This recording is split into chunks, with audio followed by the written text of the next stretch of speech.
Yo, what's up mga Thailander? So, andito na naman tayo ngayon with our new content. So, it's about this Mio 115. Yan. So, itong Mio na to ay rare na. Mahirap na hanapin. So, part number niya ay 5WR. So, Mio 5WR. Yan. Nakita natin yung engine number. Yan, 5WR. So, ang gagawin natin dito is papalitan natin ng block. Yan, 59mm. Bakit natin papalitan ng block? Kasi medyo parang siya nag-overheat, parang kumakain na siya ng oil. Nangangamoy oil kami pag sinasakyan namin to. So, balak kong palitan ng block para maging okay siya at magamit namin. Yan. So, ito yung block na gagamitin natin. And then, at the same time, papalitan na rin natin yung valve seal. Yan. So, dito na yung ring, pin, tsaka yung gasket. Yan. Meron din tayong gasket maker. Nandiyan na. So, yan. Samahan nyo ako. Papalitan natin to. Alright. So, time-lapse na tayo.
So yan na, na-testingan natin, nakita nyo na goods yan, tumutunog lang yung cams, pero the rest, goods naman. Yan, alright, turn around lang tayo, no?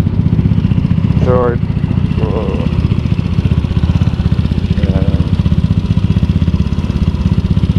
Right, so if you like this video, don't forget to hit the subscription button and also hit the notification bell so you get notified whenever I get new uploads. Alright.